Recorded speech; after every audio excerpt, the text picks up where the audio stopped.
Hello, thank you all for coming. Yes, so precipitation. So if you've got any questions about the subject of precipitation, especially to do with things like the history, if it's about the history, I will refer you to either Susan or Karen or Inga, as they know a lot more about the history of precipitation than me. So I'm just going to share some of my own experience, what's been going on with me. I'll show you a couple of photos, take any questions you got. Any questions you have in general about your own development, precipitation, or anything like that, we'll kind of get through as much as we can, if that's okay. So for me, precipitation was something that was still quite new to me. I'd known of it. I had a couple of students who were very interested in precipitation, so I'd kind of more heard about it through them. Karen is a huge fan of precipitation, so I heard a lot about precipitation through Karen and her desire to see precipitation through the mediumship of people like Hoyt in America. And so last year, I think it was around August time, July, August time, I was actually in America, in Casadega near Lilydale, which, no, I wasn't. Well, yes, I was, wasn't I? No, I wasn't. Where was I? Hey, you were there, but they started with you in New Zealand. Oh, yes. So every now and then we would do 19. research weeks or testing weeks where we'll set time aside for spirit and we'll do different experiments with the spirit team to let them explore what they can do. And one experiment they did attempt was to do precipitation. What went wrong with that precipitation is we all got very excited. So we took it out of the room straight away, and you could see in the light, you could see lines and colors appearing on the paper, but nothing really beyond a couple of lines. And then when we went back to the spirit team later, they basically said, well, actually, we took it into the light too quickly. We should have left it in the dark for it to develop. But they didn't give us those instructions, so we didn't know, so we took it out. Skip forward a couple of years. I was in America July, August last year, near Lilydale, which is very well known for people like the Bang Sisters. And someone came along to the seance, and literally just before the seance started, they said, I've got my precipitation box here. It was someone who'd worked with me, so I knew they had a precipitation box. And they said, can I put it in the room? So I thought, yeah, why not? It's another tool. I don't know much about precipitation. Apart from that one experience, we don't really have precipitation, but sure, why not? So we put it in the room, and that night we had a gentleman's father come through Mrs. Barnaby, who's one of our communicators, who would normally bring through someone's loved ones. So she brought through the information. In the room, we had the precipitation box, which had pencils, pens, colors, paints, and plain paper, which had all been checked beforehand. And then as Mrs. Barnaby has worked on the blank paper, we had an image of the person's father. I'll just show you the image. I can share a screen. Yes, I can. So this is the very first precipitation that we had. So this is a photo of the person that the person then found afterwards. So on the right, you can see the precipitation. So it's a bit hard to see. It's very faded. And the first time we had precipitation, it was extremely faded. What we did have around it, though, was names and dates. And what was interesting is with this photo, some of the names changed overnight. So some of the names disappeared and new names appeared within a 24-hour period. And what's really interesting with the precipitations is we would get precipitation in a seance. You would then take the precipitation away with you. And then over the next 24 hours, changes would occur within that precipitation. So this is our very first precipitation that happened July, August last year.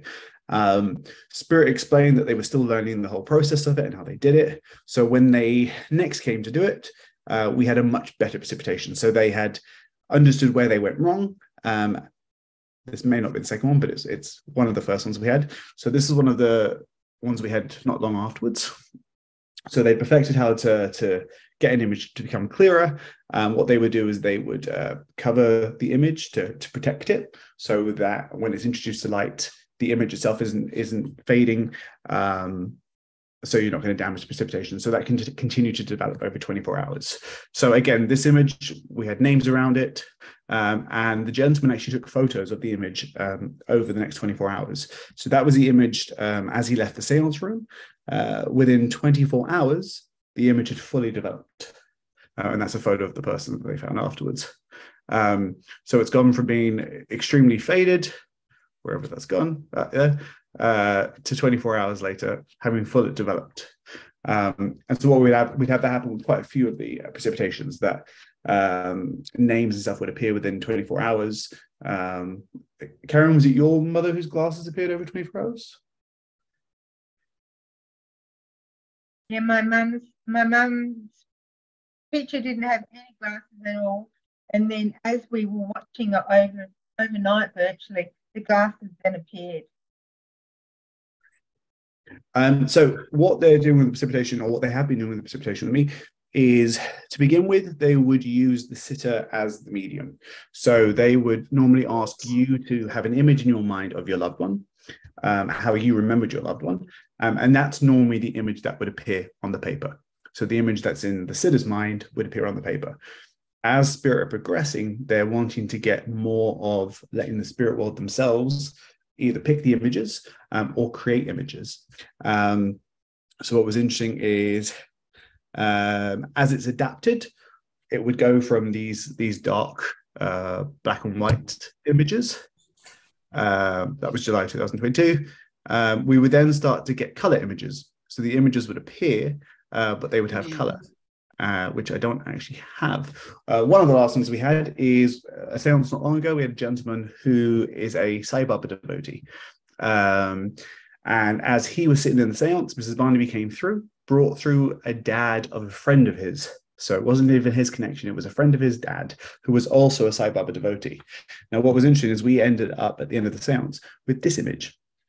Now, what's interesting about this image is this is a photo of Sai Baba that was precipitated by Sai Baba when he was alive, of what his next incarnation would look like. So we had a precipitation of a precipitation. And what's interesting is in the palm of that precipitation is an image of his friend's father, who is also a Sai Baba devotee. So in this one, we had no names, no images, no names or dates appear around it. There's no covering of it, but it's in full color. That then progressed into, which I haven't got,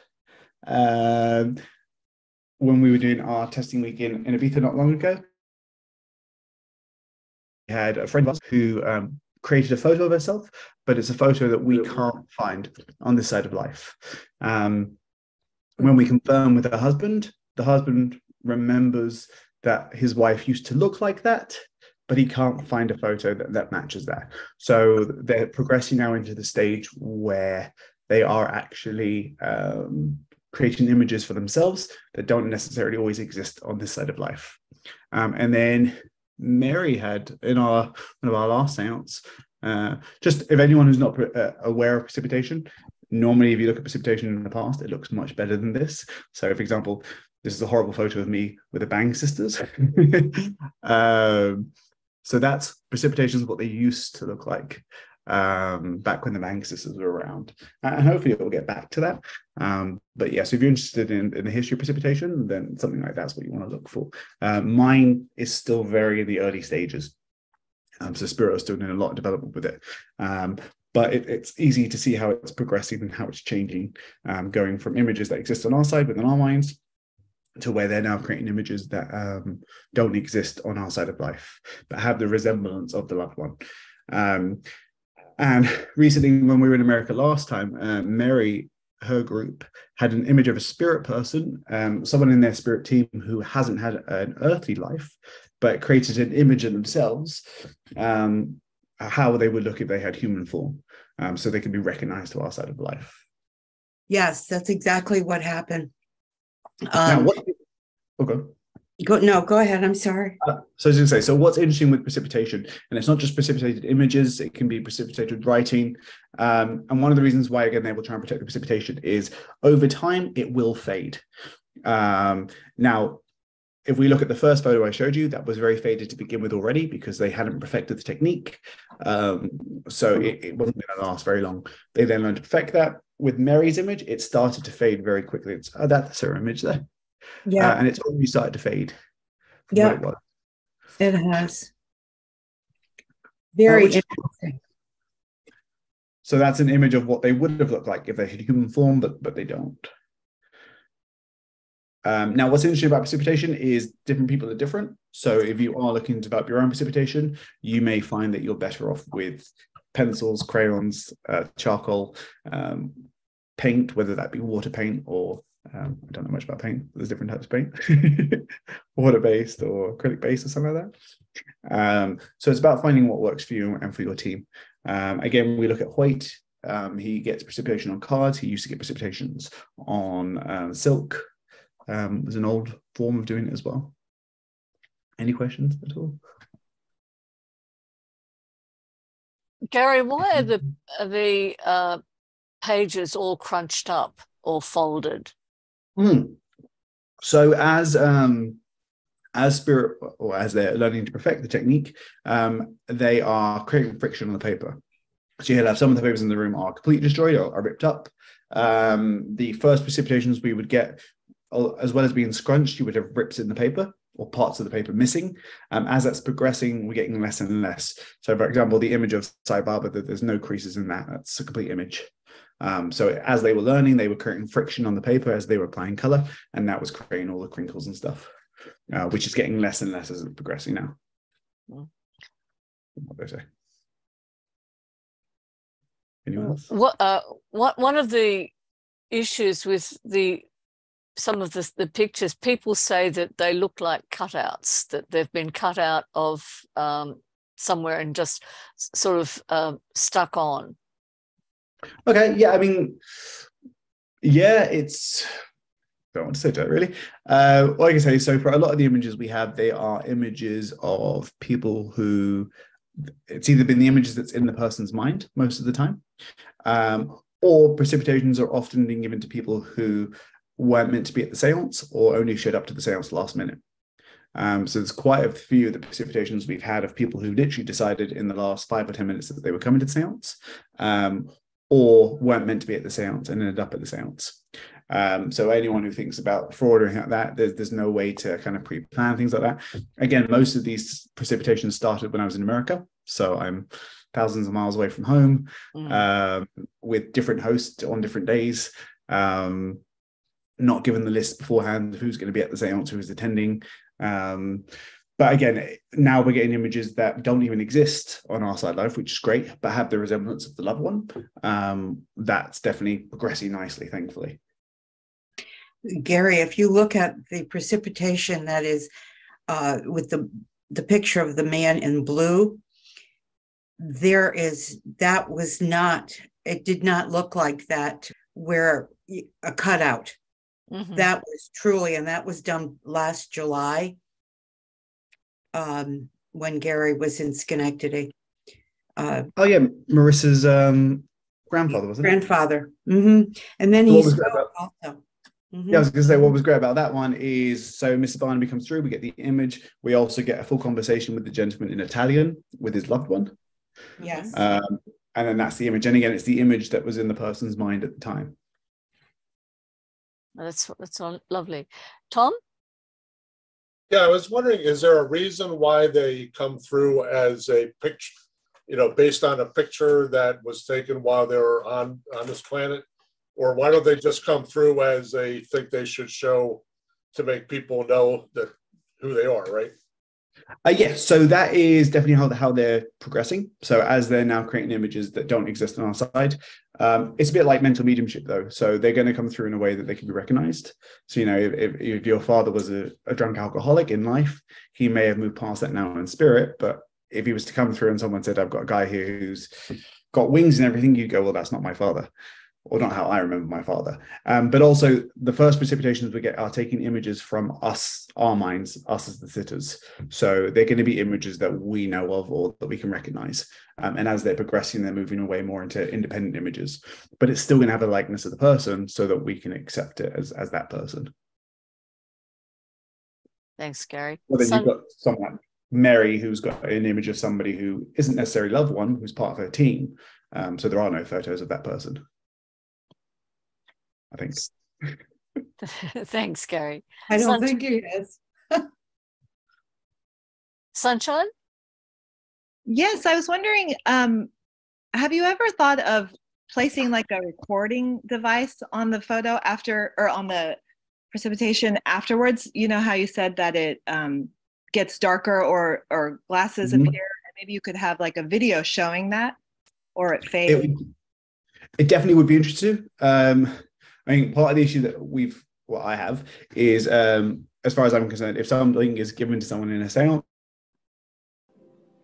afterwards, so once that person leaves with that, ideally as well, once you get precipitation, you ideally want to keep it out of light for as much as possible for the first 24 hours so that it can continue to develop. Because as soon as you introduce it to light, it's going to stop the development or slow down whatever's trying to develop, as we learned the first time we tried. But yes, if I could get either somebody to do that. So, like example, we got the pictures of the person taking the photo over 24 hours. So I've just showed you 2 photos, but he sent me photos every couple of hours, so you can see how it progresses. I've got some photos as well where you can see names are different. But yeah, if I could get someone that would record for 24 hours, that'd be great. Or hopefully in one of our testing weeks, Spirit will give us an image that we can use purely for that purpose. Would be great. And it looks like it's pixels, like almost like it's like a printed out. Mm-hmm. You know how, it's really, really interesting. Thank you. Yeah, and again, as it's progressing, it's getting clearer, but now we're getting it. It's fading quicker as well because of that. But hopefully that's something they'll learn to overcome, hopefully. Susan? Yes, I wanted to make an observation from watching Gary. I was in this Casadega when he was starting these, and just general overall precipitation. I noticed that with Gary in the beginning, the precipitations had a photographic quality to them, probably because they're from the minds of the individuals that were thinking of particular photographs.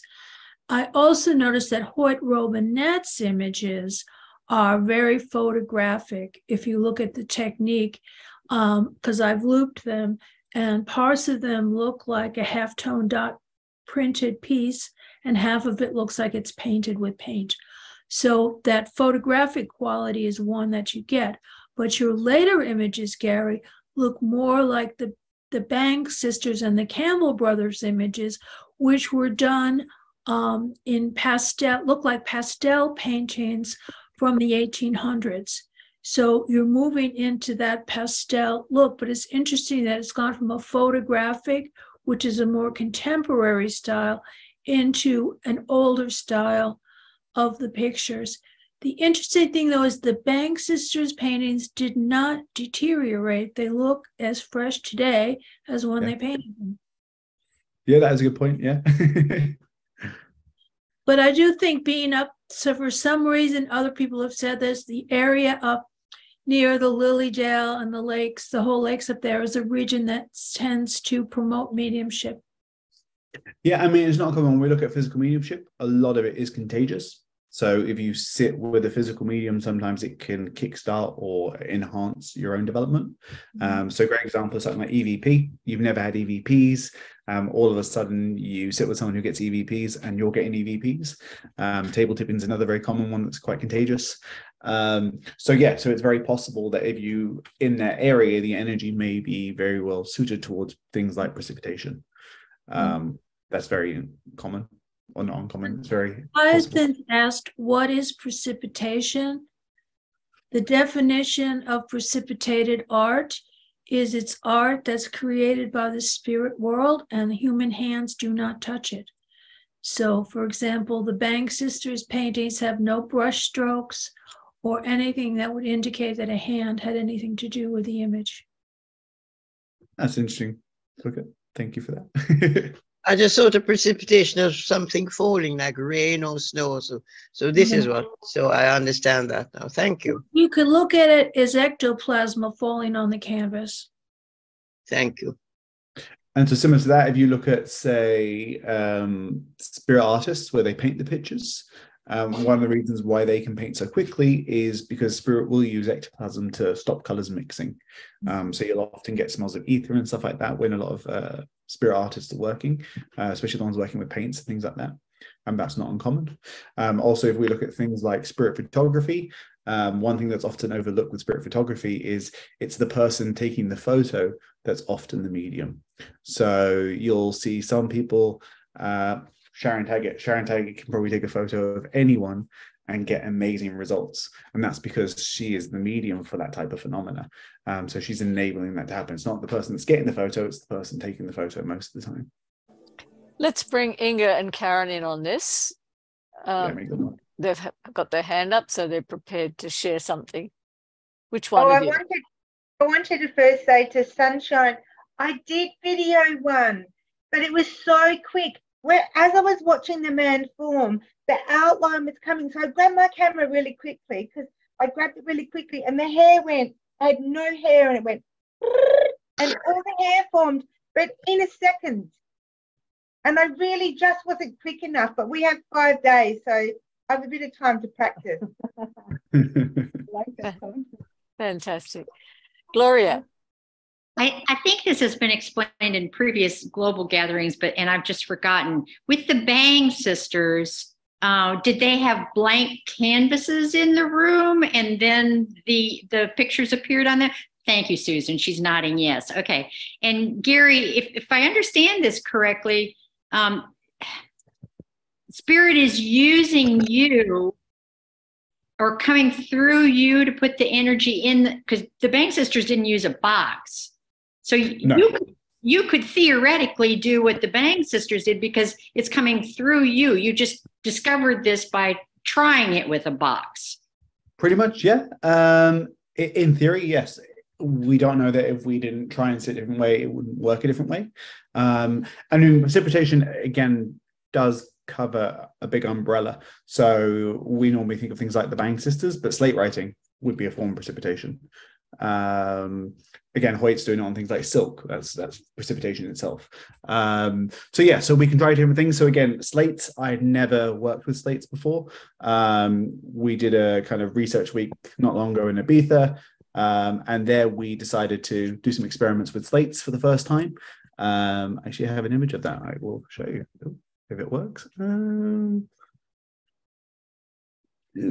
this is my first ever slate, but thankfully we did have phenomenal first time. So we had 3 sitters in the room.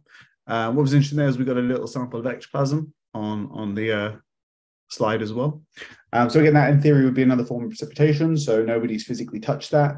Everything's been checked before and afterwards. So that was my first. We've never tried it again since. But yeah, so it's always worth experimenting with these and see what does or doesn't work for you. And just a comment, Susan said the technology seems to be evolving as our technology is evolving, but it seems to me materializations were happening before 3D printing. Well, I think mine was more that I'd gone to Lilydale, we were with Susan Barnes, and I had seen some amazing artwork from the Bang sisters. Well, all the precipitation mediums there, the slate mediums. And then I realized as a medium that we'd lost our way. We'd gotten all this amazing mediumship and no one was really demonstrating it. And I just couldn't believe, my heart was broken. I couldn't believe that it was gone and no one talked about it, no one heard about it. And I sort of just almost decided to devote my life to precipitation. And then every time we'd sit with Gary, Abe would say, what do you want? Or Jimmy would say, what do you want? And I always would say, oh, precipitation and, slate and, all of that. And I think he just got sick of hearing it from me all the time. And then next thing I know, and all I wanted was to sit with a precipitation meeting and have this experience. And we're in New Zealand and we did. I still have the pencils. They were all melted. I still have the bit of paper. But I couldn't believe that it was a forgotten art. How could we forget these mediums?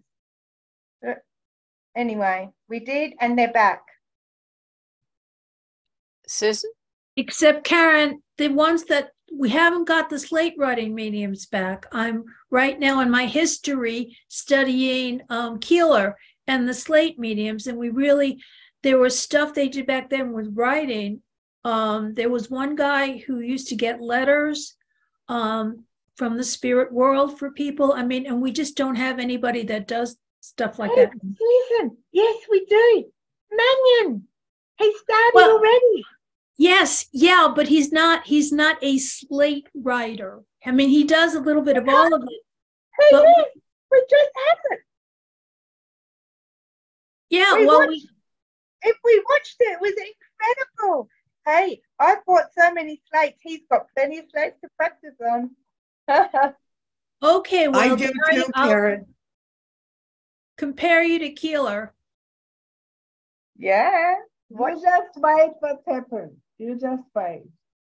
But again, definitely is a phenomenon that I think is coming back. I'm definitely hearing from a lot of groups that they're starting to get bits, or they're starting to use it. I think one of the reasons slates stopped is people stopped putting slates in the room. Even precipitation, a lot of people stopped using precipitation boxes, and even if you look at precipitation, if you want to develop your own precipitation, then it's worth having something like a precipitation box. And again, it's an area where it's dark, so light's not going to interfere. Similar to putting a medium in a cabinet. You can have boxes of all different types, whether that's a shoe box through to a wooden box. If you've got something that is more personal to you, it's going to have a better connection.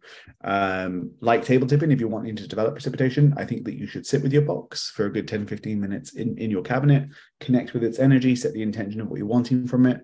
And then my technique with boxes is, once you sat with that box, when you're outside, the first thing you see in nature, whether that's a feather or a stone, you put that in the box.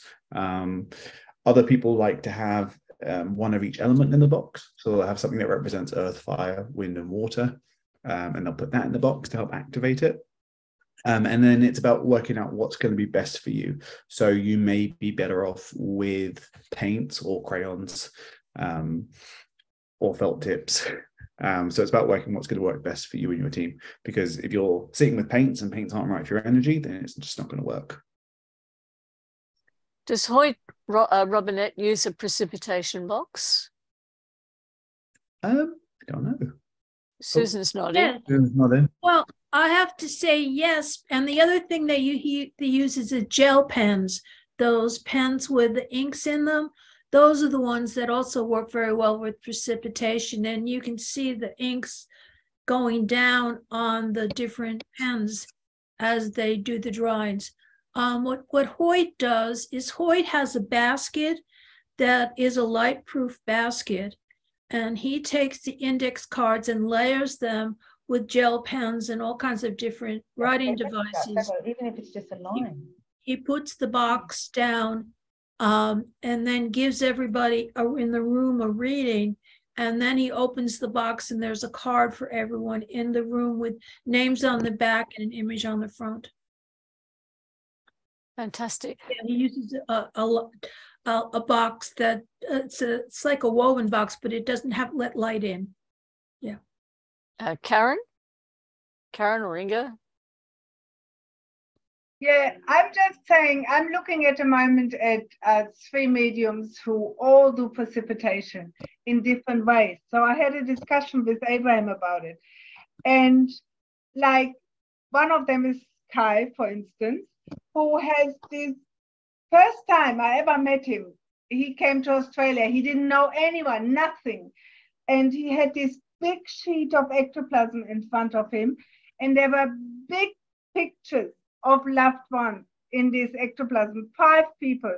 And 5 people in the room got super emotional because they clearly could see their loved ones. And mediumship now is going towards loved ones will again be heard and will be seen. Say Karen has this team, the faces will be seen. Sometimes the faces turn in this team. We are moving forward. It might not be the same as it was 50 years ago, but if we go, like I see this Gary's page, you know, people going, oh, he cuts them out, oh, this and that. It's just, why are we not just experiencing, enjoying what they can show us? They want to go back what they did before. Maybe they don't do it the same way, but they shouldn't, because we're 100 years on. I just find we're so limiting ourselves with all these things. We're not sharing it enough. We're not proud of what we experience. Like, it's just, yeah, where are we going with physical mediumship? Yeah, I was going to say one reason why Gary's precipitation is so important is because he is bringing through loved ones and relatives. In contrast, Hoyt does not. So from a spiritualist perspective, a hardcore spiritualist perspective, Hoyt is not evidential at all. So that would also make him a little bit suspect. But even then, people will still attack my work that the images exist, even though the person like didn't know they were coming to 10 minutes before. I've had so much stuff thrown at me. Even when we started saying, well, we've got images of people who don't exist. I think someone accused me of taking images of a random person and saying it was someone's loved one. So you're not going to win either way. That's right. But Gary, there's always that. And I mean, I do the spirit portraits and, you get that kind of stuff all the time. That picture looks like it could be anybody. You get that in mediumship. That message could be for anyone. There's always people that are going to do that. You get a mental mediumship. If they were really speaking with spirit, they come out with names. You come out with names, they must have researched them. Yeah. Oh, I was just saying yes, Terry, all the time. There is, what do they say about the one who are convinced, don't need proof, and the other one will never be convinced, or something like that? We just have to maybe trust spirit, run with it, and leave them, because they don't get it, and that's it. Well, I think the more you try to convince them, the worse it is. Yeah. I don't try to convince anyone. No. And that's really where you have to stay true to your mediumship, because there are a lot, and I mean, I've grown a lot thicker skin over the years. In the sense, there's a lot of people who say precipitation may start getting images, and people go, "Oh, that's taken from online," or "You've done research on me and found pictures in my house," I think. And that will destroy a lot of mediums, because that fear of being called a fraud will just, and I've seen mediums who have a genuine ability and someone questions like, "Oh, that sounds like something that you would say," or "Your spirit team misinterpreted that, so you must be fraud." And it just destroys their mediumship. Gary, is there any relationship between what you're doing and the work of Sonia Rinaldi, bringing through the photos? Yeah, so it's not say precipitation directly, but I would still put it under the umbrella of precipitation. I would even chuck things like transfiguration under forms of precipitation, materialization under forms of precipitation. So definitely. And again, when we're looking at physical mediumship, you will have some teams who are still working with the mediumship side of bringing through loved ones and providing evidence. But we have got a lot of circles that aren't necessarily bringing through loved ones. Kai's getting amazing phenomena, but it's not bringing through loved ones. It's all experimenting. And it's all showing what can be done to work with technology or work with scientists. So you will have some teams that won't bring through loved ones, and that's completely fine. But yes, definitely where loved ones are concerned, there are a lot more physical beings popping up now doing that type of phenomena. And then there was that, is it Vanderbroek, who was doing thoughtography, where the thought field photography. Yeah, so again, there's different ways of doing that. And actually, when we look at things like thought field photography, it's a much easier phenomenon to do with analog technology. So that's putting like old film. And actually, we've got a place in Liverpool where if you take an old camera, the old flash camera, and you take a picture with the flash camera, anyone can do it. You would get words and images appear on your camera. As soon as it went over to digital, nobody's ever got an image on digital, but always on analog. So people would come from all over the world to take photos of this house, and they would get phenomena, but only on analog. Have you ever tried it? I mean, that might be an interesting experiment. I've never tried it myself. ITC is another popular one that's coming up. So whether that's doing things like taking photos in steam, on glasses. Another good one is if you've got an old TV, when you turn it off, take a photo, and all that static can sometimes create images as well. Spirit definitely are progressing and learning to work with our modern technology. So, most groups couldn't do physical over Zoom. Now, a lot of groups are doing phenomena over Zoom and getting great results. So Spirit is adjusting to our modern age, but a lot of stuff is going to be much easier. Another thing as well is if you're working with things like precipitation, transfiguration, basically any phenomena that works with light, we've got the old halogen bulbs, and now we've got LEDs. So LEDs are a lot cheaper, they're a lot easier to use because they don't heat up. but a lot of teams will find it harder to work with LED because of the wavelength. Whereas halogen, the wavelength is a lot easier for spirit to use. So there's things like that to take into account as well. Gary, did you actually ask Abraham to add to your team this capability, or was it just a spontaneous thing? Completely spontaneous. So I said, so we had that one precipitation in New Zealand, which was lines. And I had a lot of students, plus Karen, who were very into precipitation. So I was getting a lot of people all of a sudden talking to me about precipitation. To be fair, I didn't know much about it. I still don't know much about the history of it. And it literally, I think 5 minutes before the seance started, somebody goes, "Can I put my box in the room?" And we had precipitation that night, and it just continued from there. Same with the slates. I think we must have had the slates in the room 2 or 3 days at tops. And then, so my team likes to try new things, and I'm open to trying new things. And again, I think part of the mentality, it doesn't mean that my mediumship is better than anyone else. My mentality is I'm very much, if spirit want to go for it, go for it. And people can think what they want to think afterwards. I know from my point of view, and from my point of view, if we can let that progress and we can then document how that works and how we can get other people to do it, that's what it's about. I've had some interesting comments over the period since you were here, Gary, just a few weeks ago. And one of the gals was explaining to one of the other gals who was not at seance how, oh my God, that precipitation and all of this was going on. And she was very skeptical. And what was interesting is I said, but we were holding hands. So that one thing I think that you have us do is hold hands in the dark. Whenever a phenomena happens, yeah.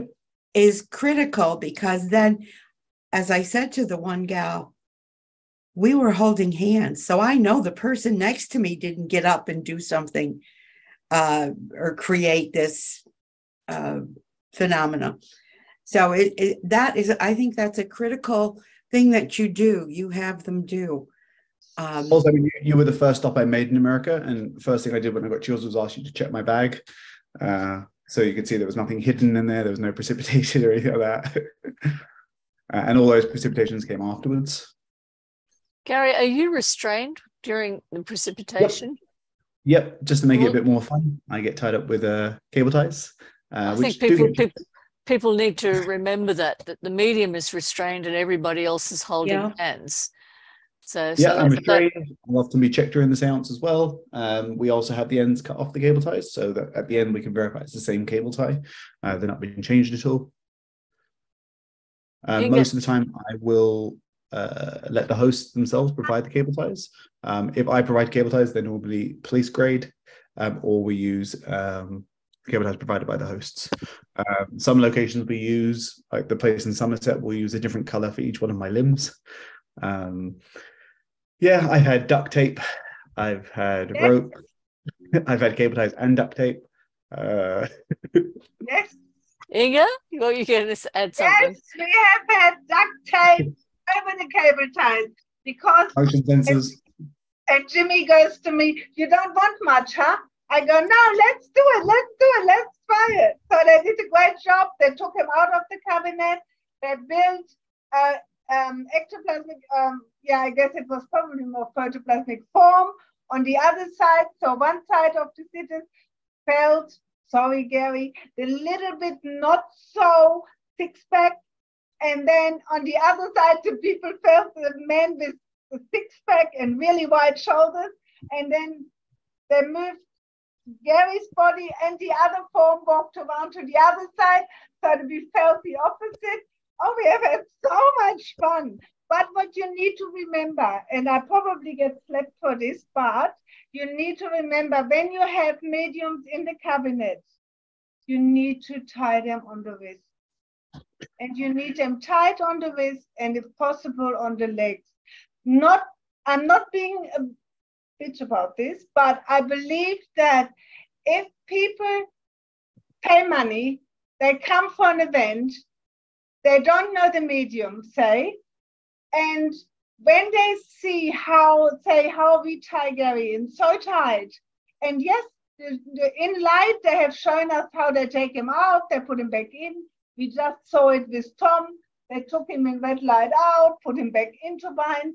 Yeah, good on him that they can do that. But when you, at the beginning on seances, and you can actually watch that he is really tied up, and any sitter can tie him up, whoever wants to.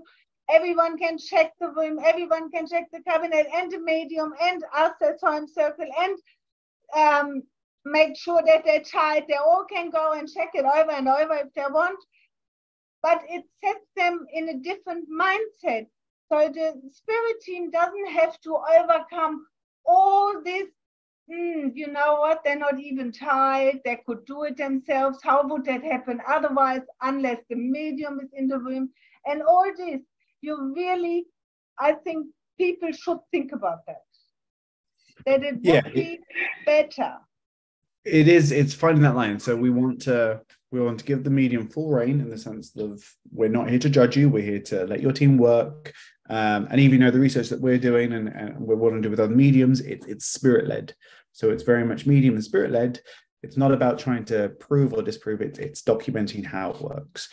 But at the same time, yes, especially when there's a public aspect as well, we need to put some protocols in place. So otherwise, even if spirit do amazing things like give us supports, give us precipitation, if the room isn't searched beforehand, or if the medium isn't searched, we can't give that credit to spirit, because we can't. And I will say at my seances, you're searching the room, you're searching me, not because you don't trust me, but so that if anyone ever comes to you in the future and says, how do you know that was from spirit, you can say, I searched the room, I searched the medium, I know for definite there was nothing there.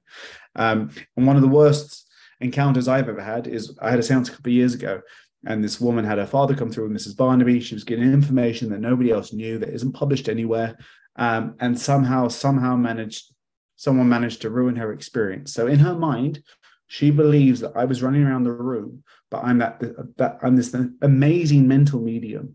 So while I'm running around the room, I'm getting all this information that nobody else knows, because the information that came out, no one else could verify. So she knows that no one else could have given me that information, but her experience has been destroyed by somebody else. So she's convinced that I'm running around the room, but somehow still getting this amazing information through mediumship.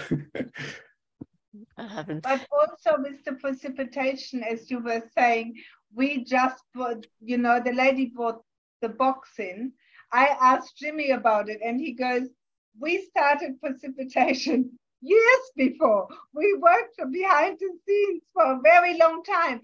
The woman bringing the box was all part of this. Part of the plan. Gary Langley? Yeah, thanks, Gary, for talking about this. I wanted to mention to anyone interested in learning more about the Bang sisters that Riley Haggerty has a book that's quite available, Amazon plus other booksellers, and you can learn a whole lot more on your own time by reading that book. He really compiled a good history of their work, so just wanted to make mention. So Gary, where do you think your mediumship is going? I mean, you said that they're trying new things and being tied up, and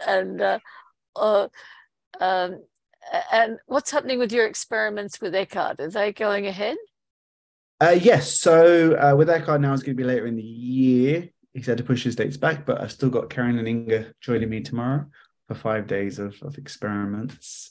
So that'll be fun. Where's my mediumship going? I have no idea. So I'm very open to, I'm happy for spirits to do what they want to do. At the same time, I'm detached from it in the sense that I do love phenomena and I love spirit, but I'm much more happy to just let spirit get on and do it. So Karen and Inga are great in the sense that I'm a terrible sitter. They're very good at getting me to sit. So what's the plan, Karen? What do you want to see in the next few days, or are you just leaving it open?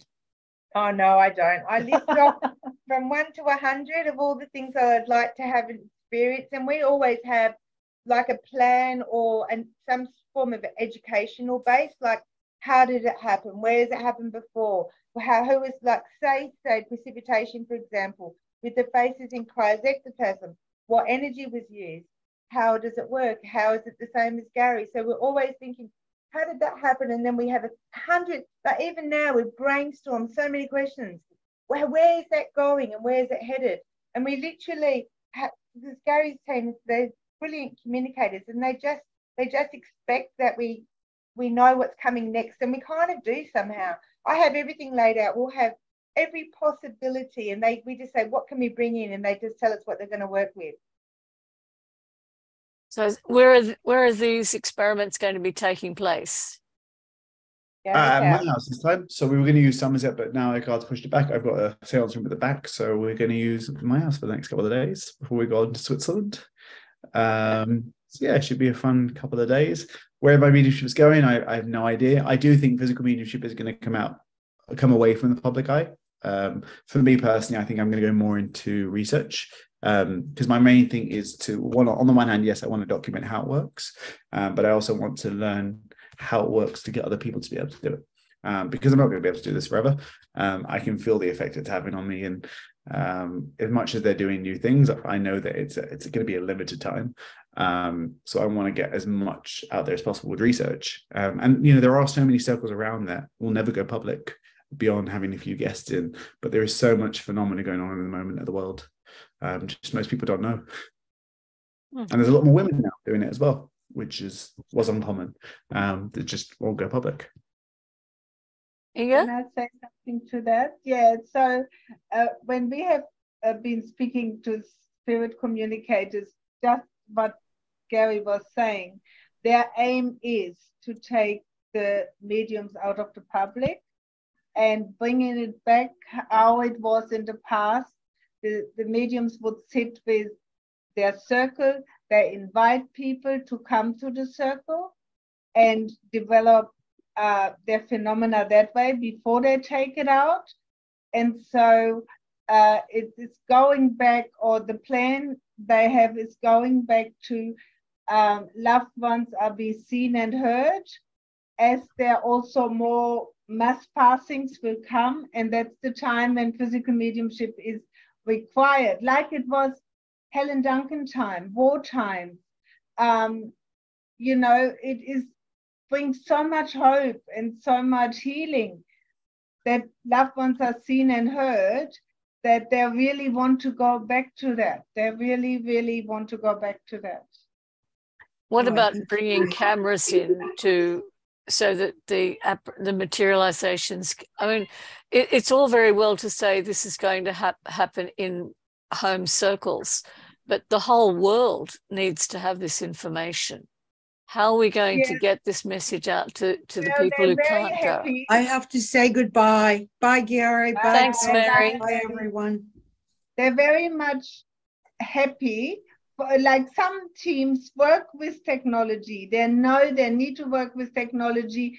Years ago, some communicator said to me, you will be able to have a home circle and some people there, and also others will have the opportunity to see it. So the medium is safe. Yeah, the medium is still safe. The energy will be built, but like a Zoom, like here, you will have, say, a Zoom in the room. So they will work with that technology, but anyone can tune into it, but it is a different environment. So the critical thing is keeping the medium safe. Yes, it is very big thing. Yes. And more will be done though with photoplasm, because obviously that's a lot safer as well than using ectoplasm, but still some of the mediums still will work with ectoplasm, because the control they have is better with ectoplasm than it is with photoplasm. Well, it's certainly very exciting, and I think we all applaud all of you for keeping physical mediumship alive and in the public eye, even though it's to a limited extent, but also the experiments that you're doing, the way that you're approaching it in a very systematic way. Susan, can you tell us about what you've got planned for Lilydale? Yes, the conference we have planned for June 18th through the 22nd is really going to be great because, Gary, we're bringing together a whole bunch of people that are working and have had all kinds of physical phenomena happen to them. So you'll be with some of these people that hopefully are going to develop more in the future. And in our workshops, we're going to be trying to do things to help promote people to experiment with precipitation, experiment with slates, and experiment with some of this old-time mediumship that is not as popular today. But more important, I think my goal with the conference, we wanted to do something for Lilydale, but one of my personal goals is to bring the historical figures back into the Dale. There were at least 50 physical mediums working out of Lilydale at various times, and none of these people have been recorded, or there's no documentation of them. And so that's one of the things I'm trying to do, is remind Lilydale that it started with physical mediumship. It is heartbreaking. We went to AFC, and I think it was 1932 to 1934. We were looking at all the documentation with the curator, and he had gone through everything. He said he knows everything about everything. And I found 6 physical mediums and their reports he had never heard of, and nobody has ever heard of them. It just seems to be the more advertising you have, or the more the group sticks together and all of that, they're promoting some of these meetings, but all of the precipitation meetings, the slate meetings, the 6 physical meetings, just because they didn't fit in with the group at the time, they were written out of history, just basically. So I'm glad Susan's bringing it all back. So I'm back in America in June for the conference at Lilydale. Before that, we're off to Switzerland next week. And then I think we've got Australia some point in between that as well. Hopefully, that's not scheduled yet, Inga? Well, he changes it on me all the time. Okay, fair enough. They're always gathered. You've got a few things happening. So what's happening in Switzerland? Lots of seances. And seances. Lots of seances. Okay. And we see hunts for a day, and we go to Bern, and we go to Basel, to the Basler PSI Verein for 4 seances in the row. Wonderful, wonderful. Well, happy travels to you all, and please keep us informed. Karen's doing a brilliant job keeping us with reports on her Facebook page of what's been happening. So that's really lovely.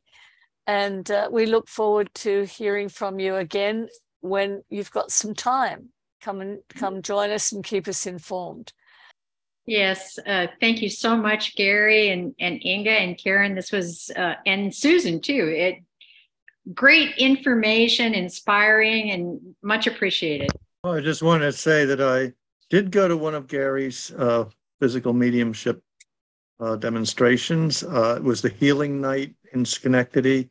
I saw amazing things. I was touched. The sounds. I even have a precipitated stone from that night. And my recommendation to everyone here is, if you haven't been to one of these sessions, really go. If you know, I have to wonder about skeptics, because my experience was in total darkness things would happen. And Gary, you would have to be a genius in illusion to bring it off. So it's just you just know that what you're seeing is genuine, because there's just no way that it could be done through tricks or anything else. The spontaneity of the whole thing, the sounds and raps, and there was a fellow there that was asked how he felt about it. We went around the room after, and everyone gave comments. And there was one fellow who said, well, you know, I'm still thinking about it. I was wondering what. Actually, that guy actually he came back goodness. the next day. Actually, he had the best sleep of his life after that, after the healing he received. He went from being a complete skeptic to a believer. We're in this density where, you know, phenomena, you know, for some people they see a lot. For many people, they never see anything. And here's a chance to sit down in a room, you know, and go through this experience. And by golly, you're going to see something. You're going to experience things. And it isn't like, well, I wonder if I saw that out of the corner of my eye. You know, we've all gone through that. Oh, this is right in front of you, and it's unmistakable.